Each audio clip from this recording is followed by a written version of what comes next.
Everyone, welcome back to my channel. कैसे हो आप सब? आई होप आप लोग बहुत अच्छे से होंगे, अपने घर पर सुरक्षित होंगे। तो आज की इस वीडियो में आपको टाइटल देख के पता चल गया होगा कि यहाँ पर मैं आपके साथ कुछ बातें शेयर करने आई हूँ। तो जैसा कि मैं लास्ट 2 मंथ से कोई वीडियोस नहीं अपलोड कर पा रही थी, ना ही कोई अपडेट मैंने आप लोगों को दी है। बट मेरी जो यूट्यूब पे बहुत ही प्यारी सी फैमिली है, उसमें से बहुत सारे ऐसे लोग हैं जो मेरे पुराने वीडियोज़ पे ही कमेंट करके बार बार पूछ रहे थे कि दी आप ठीक तो हो ना, आप इतने दिन से कहाँ हो, आपके वीडियोज़ क्यों नहीं आ रहे। मेरे बहुत सारे जो ऐसे फ्रेंड्स हैं जो मुझे इंस्टा व्हाट्सअप पे मैसेज कर रहे हैं, अरे तुम ठीक तो हो ना, अगर ठीक हो तो फिर वीडियो क्यों नहीं आ रहा है। तो मैं उन लोगों को तो बता पा रही थी, बट हर किसी के पर्सनल क्वेश्चन पे जो नीचे कमेंट्स मिल रहा था वीडियोज़ पे, उन लोगों को सिंगल रिप्लाई करना या पूरी डिटेल देना मेरे लिए पॉसिबल नहीं हो पा रहा था। मैं सोची क्यों ना एक वीडियो बना के आप लोग के साथ शेयर कर सकूं, ताकि आप लोग को भी जानने का पूरा हक बनता है कि मैं 2 मंथ से कहाँ बिजी हूँ, क्यों नहीं मैं वीडियो अपलोड कर रही हूँ। तो बस आज यही बताने वाली हूँ मैं आज की इस वीडियो में। तो जैसा कि मुझे 2 मंथ्स से हो गया है वीडियो अपलोड किए, तो 2 महीने पहले मेरे पापा का ऑपरेशन हुआ था, जो बहुत ही हालात उनकी क्रिटिकल हो गई थी, बहुत ज़्यादा सीरियस हो गए थे। तो पटना पहले हम लोग गए, पटना में ट्रीटमेंट वगैरह चला, तो उनका अपेंडिक्स निकला। तो अपेंडिक्स का फिर हमने ऑपरेशन करवाया। ऑपरेशन करवा के उनको कुछ दिन हुआ भी नहीं था, अचानक से मेरी तबीयत ख़राब हो गई जब मैं अपनी मम्मी के पास आई। और मम्मी के पास आने के बाद मेरी अचानक से फीवर वूवर आना मुझे शुरू हो गया है। तो उस टाइम तक मुझे ये नहीं पता था कि मुझे एग्जैक्ट हुआ क्या है। तो मुझे जैसे ही मैं अपना ऑक्सीमीटर चेक कर रही हूँ, ऑक्सीजन चेक कर रही हूँ, तो उस टाइम पे मेरा ऑक्सीजन बार बार मतलब अप डाउन दिखा रहा है। उसके बाद क्या हुआ कि मेरा बीपी लो दिखा रहा है, मुझे समझ में नहीं आ रहा है, मेरा फीवर नहीं ठीक हो रहा है दवा लेने के बाद भी। फिर मम्मी डॉक्टर के पास लेके गई, वहाँ पे टेस्ट वगैरह उन्होंने लिखा, बोला सीबीसी टेस्ट करवा लो सबसे पहले आप। फिर सीबीसी टेस्ट हुआ, जिसमें मेरा प्लेटलेट्स एकदम डाउन हो गया था और न्यूट्रोफिल मेरा बढ़ा हुआ दिखा रहा था। ऐसे बहुत सारे उसमें जो रिपोर्ट थे ना, जो कि अच्छे नहीं थे। फिर उन्होंने सलाह दिया कि आप एक डेंगू टेस्ट करवा लो। जब मैं डेंगू टेस्ट करवाई तो डर तो बहुत ज़्यादा लग रहा था, क्योंकि सिम्टम थोड़े से मेरे बॉडी में आ गए थे, मुझे जगह जगह रेड रेड सा हो गया था। तो मुझे लगा मे बी मच्छर काट लिया हो, इसकी वजह से हो गया है। मतलब कभी मैंने उतना ध्यान नहीं दिए थे कि मुझे हो क्या गया है, या फिर ऐसे क्यों रेड रेड से निकल रहा है। तो ये सारे सिम्टम मुझे आ गए थे, बट उतना मैंने ध्यान नहीं दिया था। उसके बाद डेंगू टेस्ट कराने के बाद उन्होंने फिर बोला कि आप कोविड टेस्ट करवा लो। जब तक मैं ऑनलाइन डॉक्टर से कंसल्ट करने लग गई थी, क्योंकि ऑफलाइन जाना मेरे लिए बार बार पॉसिबल नहीं हो पा रहा था।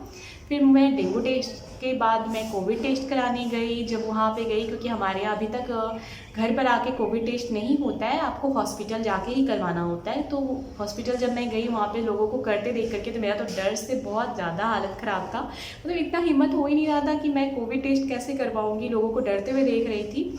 फिर बहुत हिम्मत करा के मैं टेस्ट करवाई, बट मुझे नहीं लगा था कि मुझे कोविड हो सकता है, क्योंकि उस टाइम तक कोई सिम्टम मुझे थे नहीं, कि ना मेरा स्मेल गया था, ना मेरा टेस्ट गया था, ऐसा कुछ भी सिम्टम नहीं थे। बट हाँ, फीवर कंटिन्यू रह रहे थे। जब मैं कोविड टेस्ट करवाई, थोड़ी देर के बाद उन्होंने रिजल्ट दिया, वो भी पॉजिटिव आया। बस वो सुनने के साथ ना मेरा मतलब धक से रह गया कि मुझे कोविड हो गया है। और मन में इतना ज़्यादा डर हो गया था ना कि पता नहीं मैं ठीक भी हो पाऊँगी या नहीं। बहुत कुछ उस टाइम दिमाग में आ गया। बट वहाँ पे 2-3 अंकल जो थे वो जान पहचान के थे, तो उन्होंने बोला बेटा ये डरने की बात नहीं है, कोविड क्या है, कोई बड़ा चीज़ नहीं है, तो तुम ठीक हो जाओगी, बट अंदर से हिम्मत रखो। लेकिन उस टाइम पे हिम्मत नहीं हो रहा था। जब मैं देखी कि मेरी मम्मी चुपके से पॉजिटिव सुनते के साथ चुपके से रो रही है ना, उसके बाद मुझे हिम्मत मिला कि अगर मैं हार गई ना इस टाइम पे, तो मेरे मम्मी पापा अंदर से हिम्मत हार जाएंगे, क्योंकि हाँ मैं उनकी हिम्मत हूँ तो वो मेरी हिम्मत है। तो उन्होंने फिर बोला कि बेटा डरने की कोई बात नहीं है, हो गया तो हो गया, अगर हो गया है तो ठीक भी हो जाएगा। इस तरह से था। उसके बाद मैं घर आई। घर आने के बाद मेरी स्थिति और भी ज़्यादा क्रिटिकल होते जा रही थी। ना मेरे हाथ हिल रहे हैं, पैर हिल रहे हैं, फीवर कंटिन्यू रह रहा है। मतलब इतनी गंदे कंडीशन हो गए थे ना मेरे, मुझे समझ में नहीं आ रहा था। और अंदर से तो डर ही रही थी, लेकिन धीरे धीरे फिर हिम्मत करना शुरू की, क्योंकि मैंने देखा है ना कि अगर आप में हिम्मत है तो आप कोई भी बीमारी से आसानी से लड़ सकते हो, चाहे वो कोविड हो या फिर कोई भी प्रॉब्लम हो या फिर कोई भी बीमारी हो, कुछ भी हो। अगर आपने अंदर से हिम्मत रखा है तो आप जल्द ही उस चीज़ से रिकवर हो जाएंगे। तो ये सारा कुछ था। तो मुझे आज 1 मंथ हो गया है कोविड से ठीक हुए, बट अभी भी उतनी ज़्यादा जो पहले की तरह जो एनर्जी मिलती है ना, वो अभी तक मुझ में नहीं है। काफ़ी टाइम से मैं सोच रही थी कि आपके साथ वीडियो अपलोड करूँ, शेयर कर सकूँ कि मुझे क्या एग्जैक्ट प्रॉब्लम है, क्यों नहीं मैं वीडियो अपलोड कर पा रही हूँ, बट हिम्मत करके भी मैं नहीं कर पा रही थी। बट आज फाइनली मैं आज आपके साथ अपडेट दे रही हूँ। उसके बाद क्या हुआ कि धीरे धीरे मुझे सिम्टम टेस्ट कराने के बाद आए।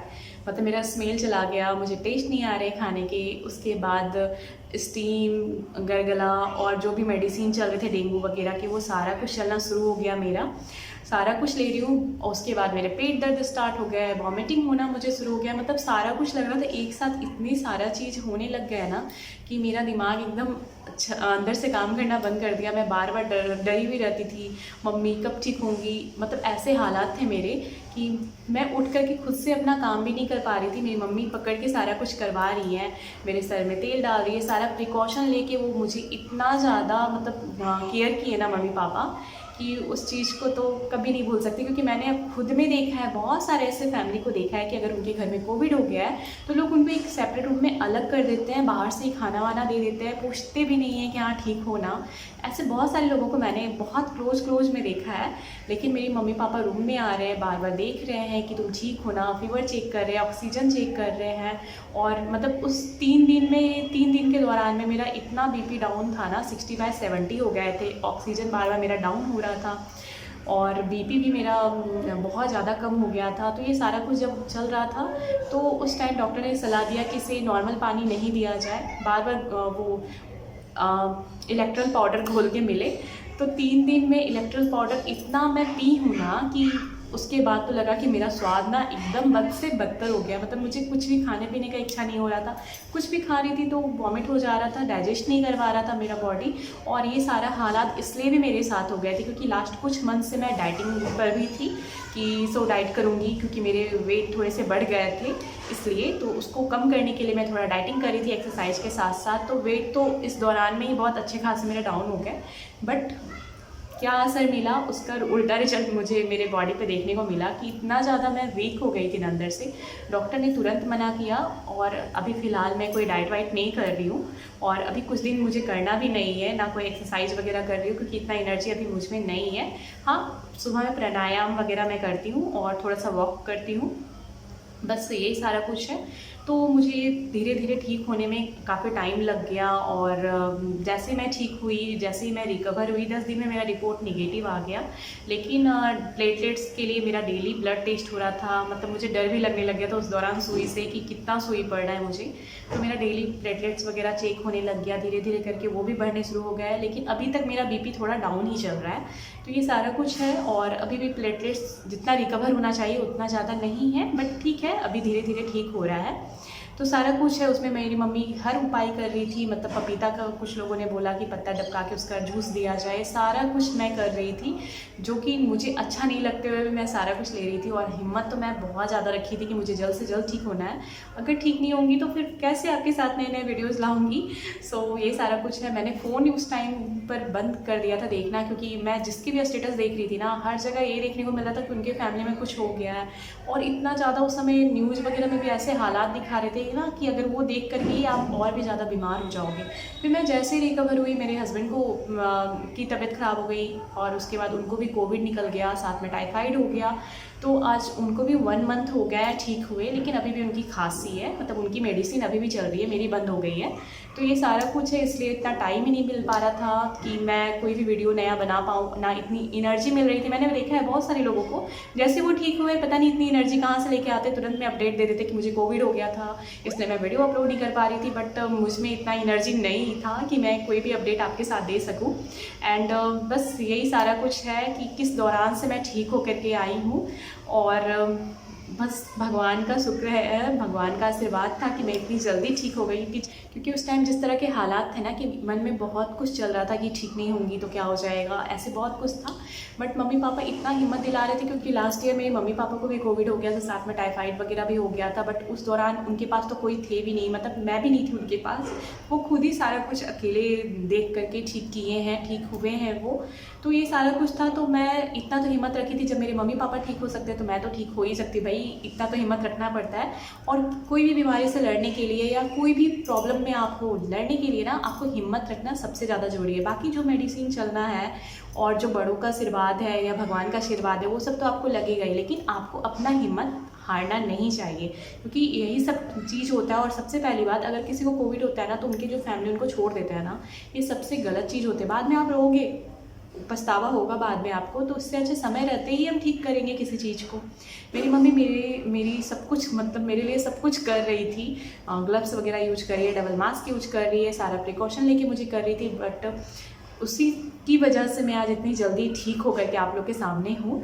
और बस यही अपडेट देना था आज की इस वीडियो में कि अब मैं आपके साथ रेगुलर वीडियो अपलोड कर पाऊँगी, क्योंकि अब अगर अपने काम में मन नहीं लगाऊंगी ना तो अब घर बैठे बैठे ना बहुत कुछ माइंड में चलते रहता है। वो कहते हैं ना खाली दिमाग शैतान का घर, वो ना हो जाए, इसीलिए कुछ ना कुछ आपके साथ वीडियो बनाते रहूँगी। एंड बहुत सारे मैंने ब्लॉग बनाए हुए हैं, बहुत सारे मेकअप ट्यूटोरियल बनाए हुए हैं जो आपके साथ एडिट करके हुए बस मुझे शेयर करना है।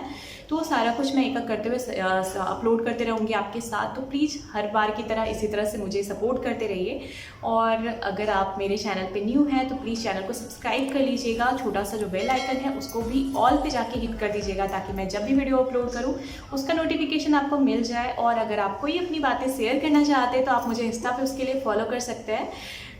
उसके लिए स्क्रीन पर आपको आईडी दिख रही है, लिंक मैं आपको डिस्क्रिप्शन में दे दूँगी, तो वहाँ पे भी जाके मुझे फॉलो कर सकते हैं। और अगर आप और भी कोई बात बताना चाहते हैं तो नीचे कमेंट्स करके बता सकते हैं।